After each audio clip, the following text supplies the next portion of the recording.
How's it going? It's Nick with Global Seafoods North America. Today we are cooking in the kitchen. If you have someone who's coming over to your house who likes curry, this is going to be a good option here. This is also the option for the, oh crap, I forgot to thaw the fish, okay? You can still cook stuff when it's frozen. In a worst case scenario, I get it. Sometimes you come home, you forgot to thaw something, you're still hungry. You don't want to spend $500,000 on ordering out because that's expensive. So we're going to help you guys figure that out. So here we have our ingredients. We have frozen Pacific cod fillet. Okay, this is Alaskan cod. It is always wild. People always ask us, is your cod wild or is it farmed? It doesn't exist. Farmed does not exist. So here we have cod, green beans, shallots, coconut milk, and curry powder. We're also going to have oil, and we're also going to have salt. So we're going to start up with first cutting up the fish into pieces. Okay, we're going to cut it in about thirds. Okay, you do want to have a really sharp knife for this. Preferably if you have like a butcher knife, that'd be easiest. But we can take this knife, press down really hard, and it will cut through. Okay. Now, if you are going to fry it up off the bat, you do not want to use frozen fish. That will stick. It will be a disaster. We're going to make a sauce first. Here we have our fish. We're going to cut up our onions and our green beans now, and then we're going to get on to the next thing. So follow along. All right, you want to cut these shallots decently thin. Okay, you don't want thick chunks like that going into your pan. Because you do want it to start to caramelize a little bit, but you don't want it to just have the outside be fully cooked, pretty much burnt, and then the inside is just raw. You're gonna have a weird flavor profile. You gotta get it nice and thin. Always remember the benefits of eating seafood, especially wild seafood. Not river food, not your farmed tilapia or anything like that. People always ask, like, "Oh, is cod safe to eat?" I heard it's not safe to eat. No, it's garbage. Okay, don't listen to that concept. Okay, you do not need to worry about Pacific cod. It is always wild. It is always clean.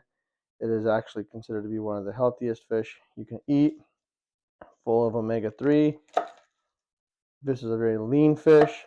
Some people can't eat salmon because of the fat content, because they have health issues. All right, so cod is lean. You're not going to have the issues if you have issues with salmon. That piece is a little off, so we're going to cut that off. So, yeah, so Pacific cod is caught long line, specifically this one. You can catch it in pots. These are going to be caught by small-time fishermen. You do get large processors of Pacific cod out there. Most of them are going to be smaller businesses. If you want the higher quality cod, you got to go for the long line. So now what we're going to do here is we're going to take the green beans and we're going to cut off the stem part, because the stem part is not really edible. It's going to kind of get in the way if you don't cut it away. So we're going to cut that down.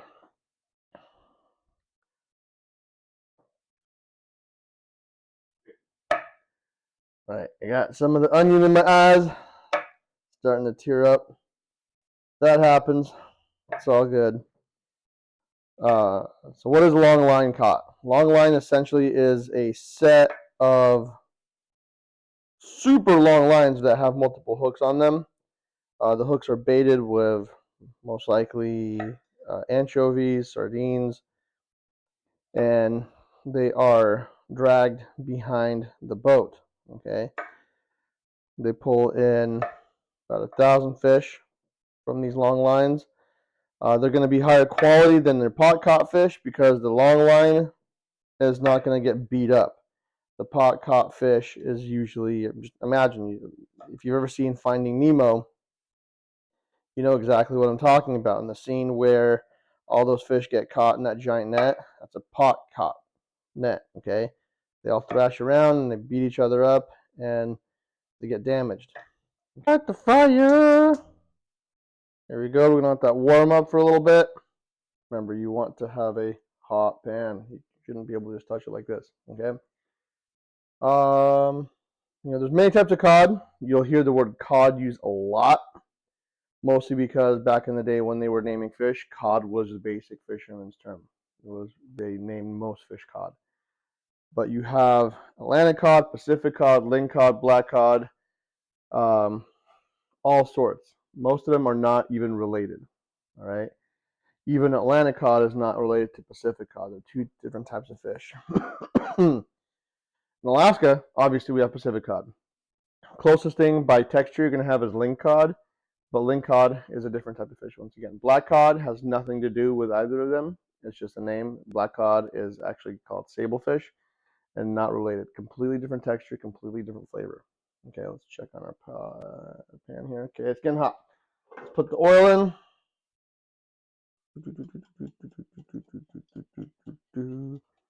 You don't want too much, but just enough to get the sizzle going. Sizzle, sizzle. Okay, we're going to put the onions in there. Let them start to golden up. A little bit of butter. Going to add more flavor. You can use ghee if you need it to be clarified. Obviously, if you're lactose intolerant, don't use it. Next, green beans are going in. Okay, you want to fry these up a little bit. Green beans usually take a little bit longer to cook, so you want to make sure that those things are getting in there. Remember, if you have very, very thick vegetables, you got to get those things cooking early. You don't want to be putting carrots at the end or something like that, because they're going to be essentially raw by the time everything else is fully cooked. So we're going to let this cook up here, okay? So the green beans here going to go really well with the fish. They're going to add some great flavor profile. They're also very healthy. Got a lot of nutrients in there. You're going to have with this dish a very, very healthy combination of nutrition. Going to make you strong. They're going to make you healthy.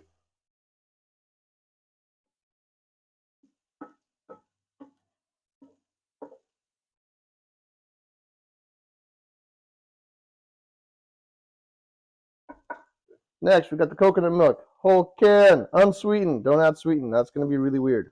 Okay. There it goes. Right in there. Mix that all in there. Ta-da-da-da. See how the oils and butters and all the onion juice is going to go into the coconut milk. You want to scrape the bottom of the pan. You got to scrape the bottom of the pan. A lot of those flavors and oils end up getting caught down there. Okay. All right. You got some great flavor here. You got some great smells coming on. Okay. You got some coconut milk, onions. It's just amazing. It smells great. So we're going to take now the curry. Okay. We're using golden curry mild. You can use it spicy if you want. You can add spices afterwards if you want to make it spicier. It's all to your preference. You do what you want to do. You do you. I need a knife. So we're going to take batter brick, yay big, and just drop it in there. Woo! Made a mess. And we're going to mix it in. And now we got the scent of the curry. It smells amazing. It's delicious. If you love curry, you will love this. I know some people don't like curry. That's okay. You don't have to like curry. You don't like everything. You don't always have to be right in this world. So as we're mixing this here, you can see that the curry has started to really mix into the coconut milk. The scents are amazing, but keep scraping the bottom because remember, you want those flavors off the bottom of the pan. You don't want them just stuck there. You want them to be in the dish. Don't use metal, by the way. You're just going to scrape the crap out of it. All right. See, it's reduced a little bit. We're going to take the fish. We're going to just stick it in there. We're going to just stick it in there, and we're just going to stick it in there. Okay.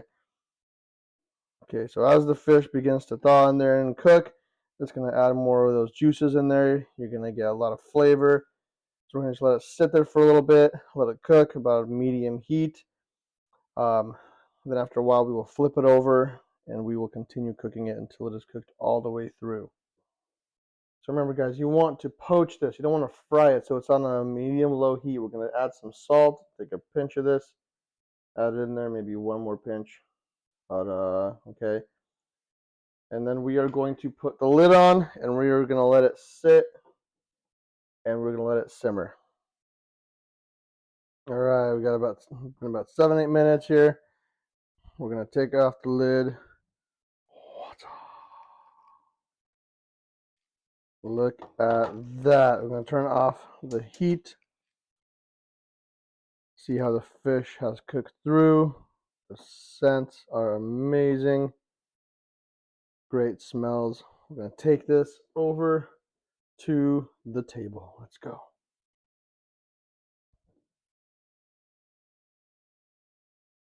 Here we are. Boom. So now that this is cooked through, you can see that the fish has given its flavor to the sauce. The sauce is in the fish. It's going to create this melded combination of goodness and amazingness. The sauce has become a little bit thicker, as you can see. Okay, not too thick. It's still a sauce. So we're going to take this fish here. Boom, how it flakes. Look at that. Okay, got steam coming off. We're going to dip it. Dip it in the sauce. And we're going to give it a whirl. I blow on it a little bit.